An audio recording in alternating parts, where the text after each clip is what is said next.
पानीको पँधेर फुलबारी आँधेर गाजुर बनाउन पानीको पँधेर फुलबारी आँधेर गाजुर बनाउन उठा न उठा सिलो के भयो पूर्वै उज्यालो उठा न उठा सिलो के भयो पूर्वै उज्यालो यो भाका चाहिँ कुन भाका हो यसलाई के भनिन्छ आमा खै दाजुहरूले त्यस्तै गाउँथे यो दाजुहरूले गाउनुहुन्थ्यो श्लोकमा सुन्नुभयो हजुरले होइन हजुर हजुर भनेपछि आमा अब जीवनमा यस्ता यस्ता मिठा गीतहरू अन्य गीतहरू पनि आउँछ हजुरलाई मलाई थाहा छ एउटा गीत पनि सुनाइदिनु न अनि फेरि अगाडि कुरा गरौँ न के अलि पछाडि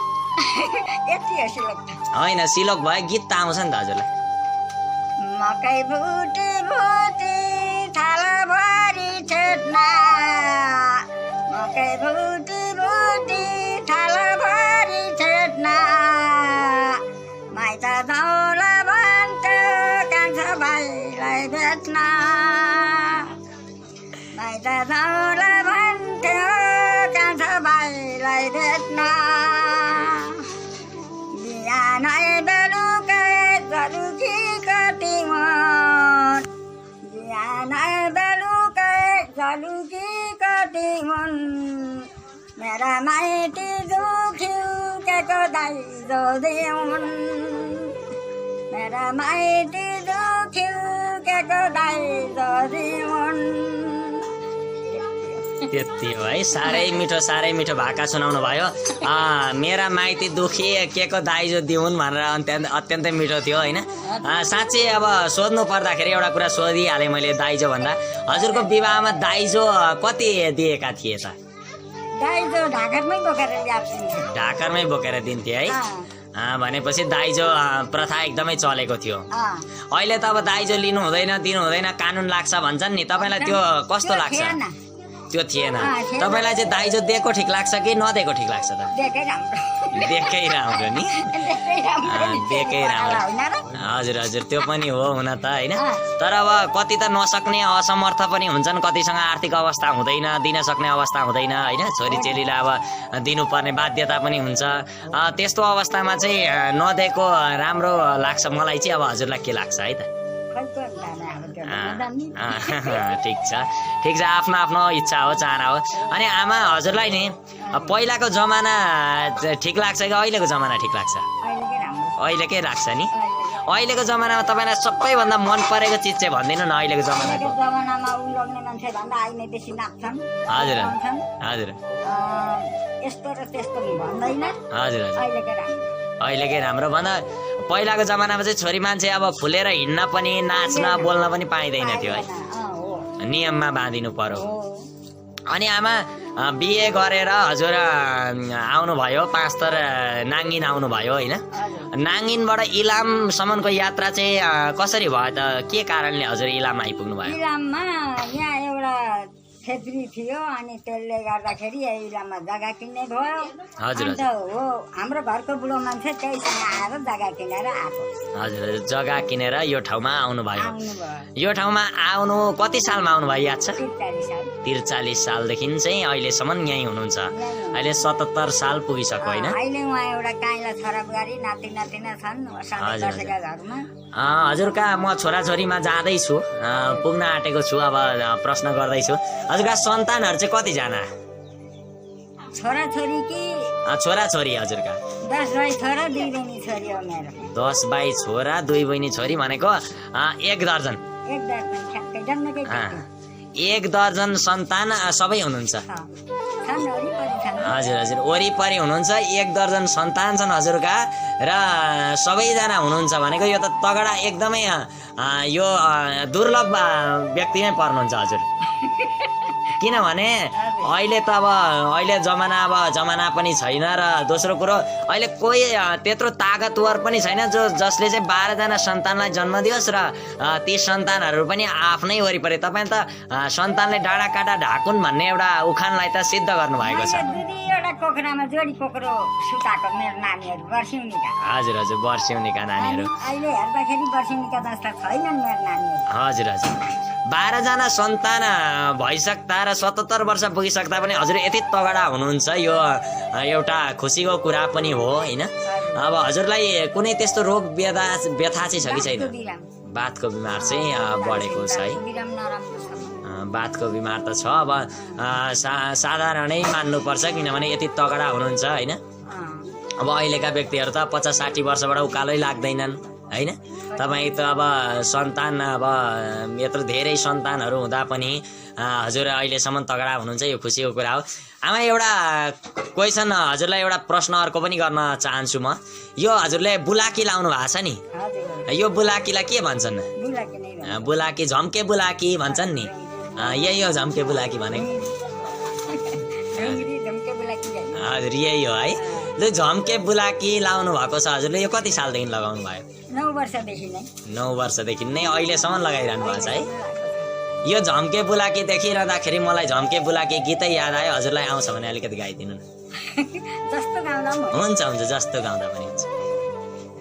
तला सिन्सारैमा चिबेचरी च्याउँछ, तला सिन्सारैमा चिबेचरी च्याउँछ, कहिले दमाई मरेपछि उकालै लुगा सिउँछ, कहिले दमाई मरेपछि उकालै लुगा सिउँछ। अत्यन्तै मिठो, साह्रै मिठो कुरा गर्नुहुन्छ। आमासँग कुरा गर्दा कुरा गरिरहँ जस्तो लाग्छ होइन।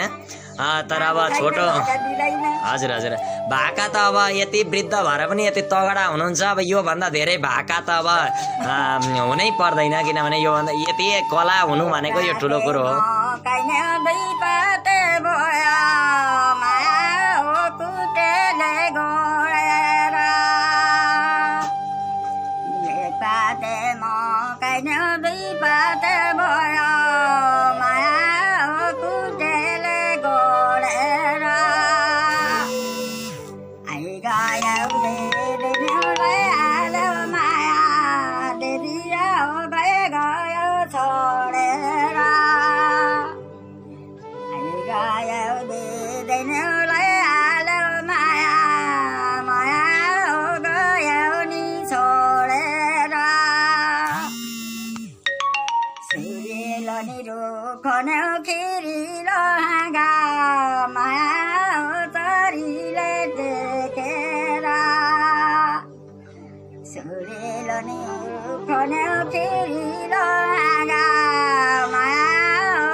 भोकालाई बजाउने नालाई ओछ्यान, माया हो पृथ्वीले जाछैन,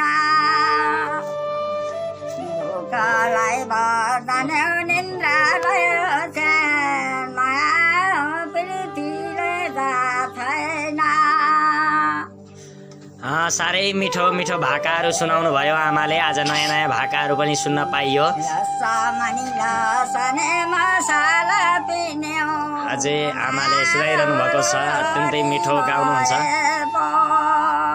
आइ त माया लामगादेज्यूको रचना सुनिरहेका छौँ अहिले हामी।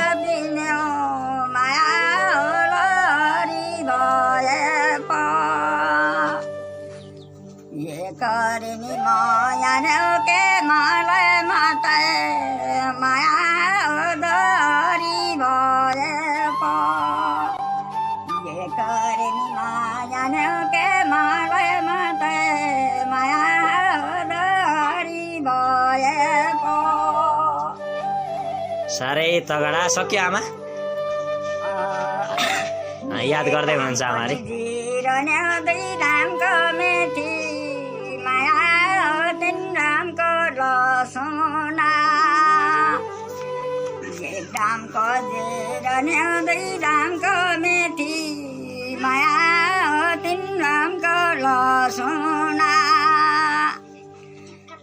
कहाँको तिमी कहाँको हामी माया बात मारी बसौँ न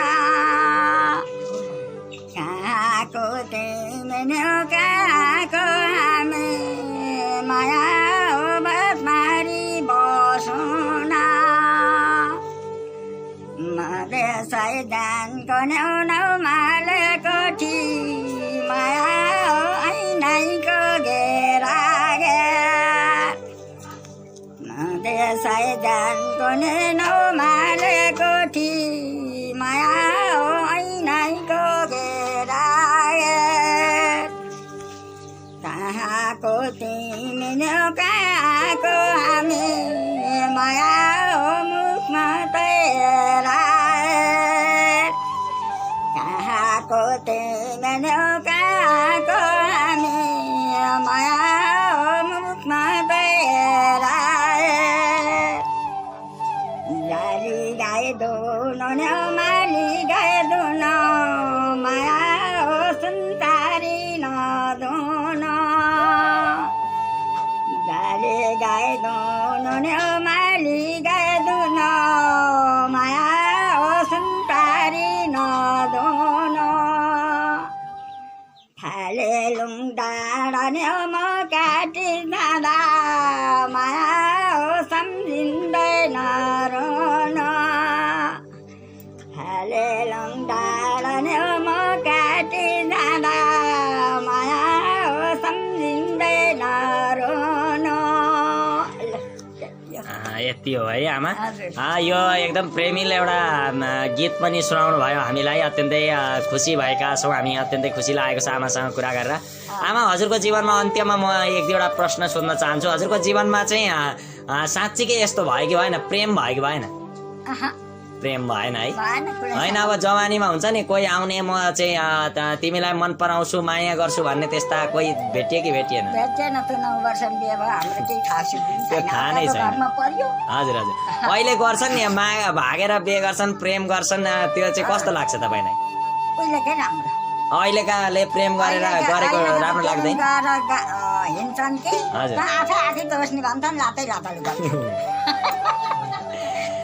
पहिलाकै ठिक छ है भनेपछि मागी विवाह नै ठिक हो भागी विवाह ठिक छैन यसै भन्न चाहनुहुन्छ हवस् त आमा मिठो संवाद गर्नुभयो फेरि पनि कुनै दिन समय मिल्यो भने हजुरसँग कुरा गर्नेछौँ हजुरलाई धेरै धेरै धन्यवाद भन्दै सम्पूर्ण यो टिभी अनलाइन टिभी साहित्य प्रेमी अनलाइन मिडियालाई हेरेर बस्नुभएका श्रोताहरूलाई तपाईँका छोरा नातिहरूलाई चाहिँ के भन्न चाहनुहुन्छ एउटा सन्देश दिनुहोस् न कसरी जीवन बिताउने अब यो अहिलेको अवस्थामा होइन अहिले अब कलियुग छ चारैतिर अब मान्छेहरू विविध फेसन नक्कल ढाँचा पार्छन् ती सबैलाई के भन्न चाहनुहुन्छ एकमुष्ट भनिदिनुहोस् न अन्त्यमा अब मेरो नातिहरू त्यस्तो छन् नक्कल गर्छन् धक्का गर्छन् गीत गाउँछन् नाच्छन् त्यस्तै छ राम्रो लाग्छ मलाई रमाइलो लाग्छ हजुर हजुर उनीहरूलाई आशीर्वाद चाहिँ के दिन चाहनुहुन्छ राम्रो गरी खाउन् भन्ने बात होस् हजुर लाला बाला बढेर जाउन् सन्तान हजुर हजुर म राम्रो दिन्छु आशीर्वाद सन्तान बढेर जाओस् मेरो छोरी छोरी छन् तिनीहरू पनि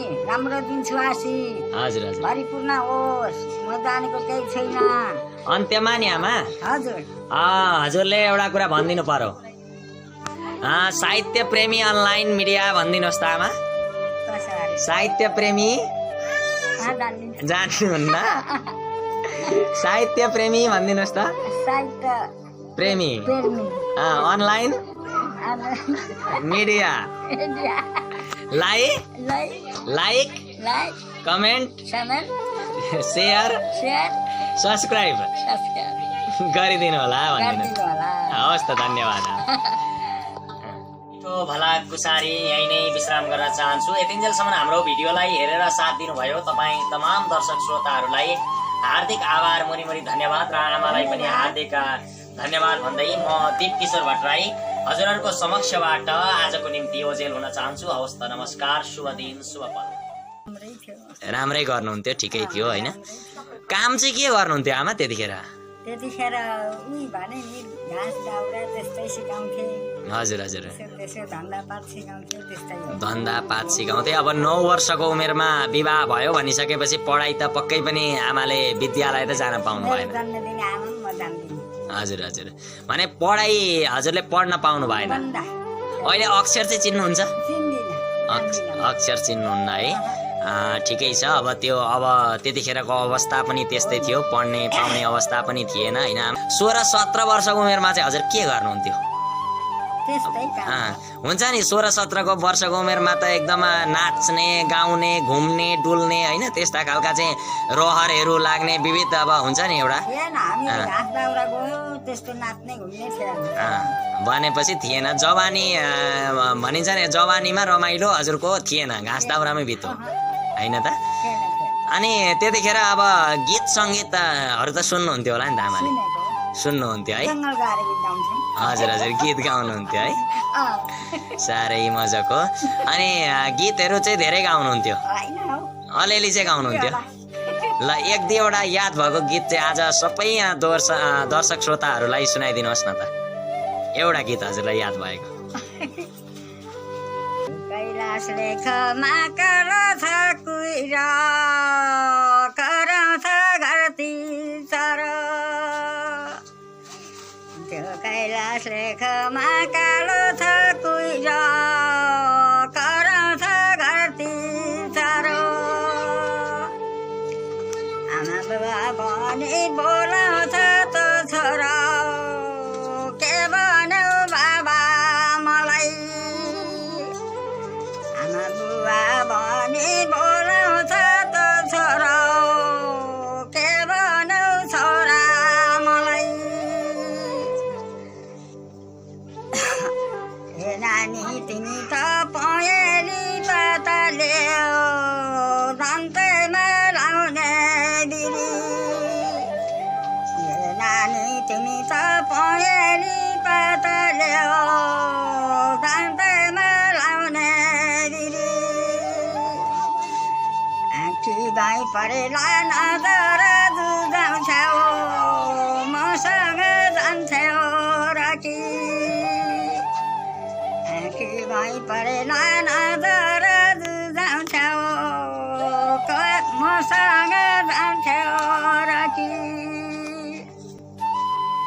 किम्रिङकै दाउरा किम्रिङका सुरुवा पटुकी बान्नु बुवा। किम्रिङकै दाउरा